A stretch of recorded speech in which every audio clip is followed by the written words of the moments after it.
Сәлем достар, бүгін осындай үй жағдайында дайындауға болатын өте оңай пахлава рецептісімен бөлісемін. Міндетті түрде жасап көріңіздер.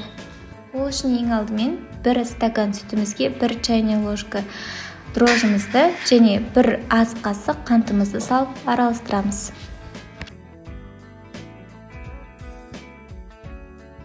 Endен кейін бөлме температурасында сары майымызды салып қолмен езіп аламыз.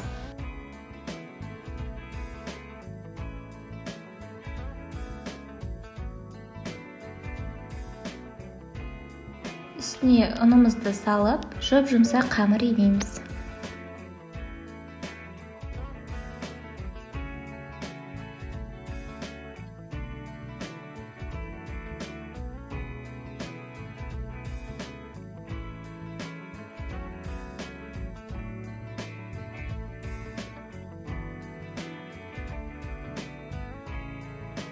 Енді начинкамызды дайындаймыз. Ол үшін сары майымызды ертіп аламыз.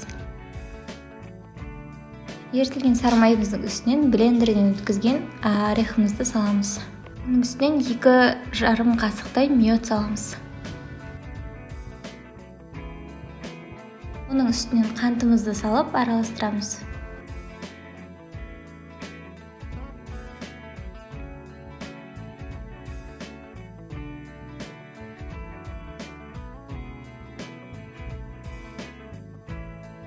Қамырымызды видеодағыдай бірнеше бөлікке бөліп, жайып, бірінің үстіне бірін начинкамызды салып отырып, слой-слой қылып, солай дайындаймыз.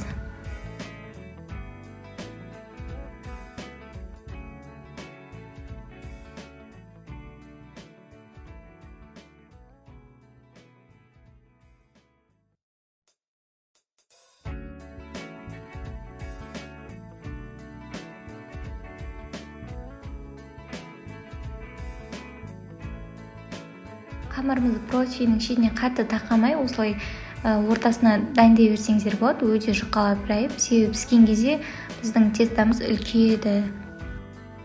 Қамырымыз сары маймен иленгендіктен өте жұмсақ, нәзік жыртылып кетіп жатады, одан қорықпаңыздар, өте дәмді болып шығады.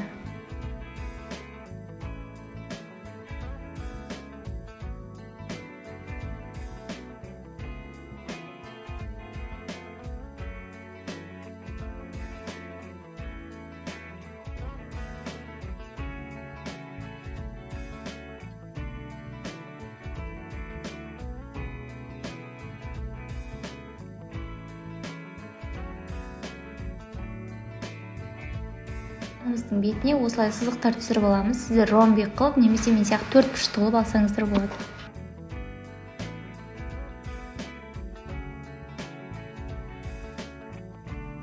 градуста 15-20 минут ұстаймыз.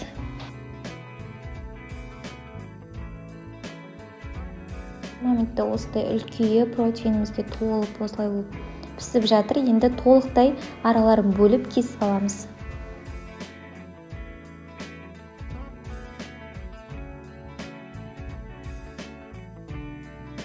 Қалған майымызды үстінің жетпей қалған жерлеріне араларына кіргізіп, жақсылап жағып шығамыз.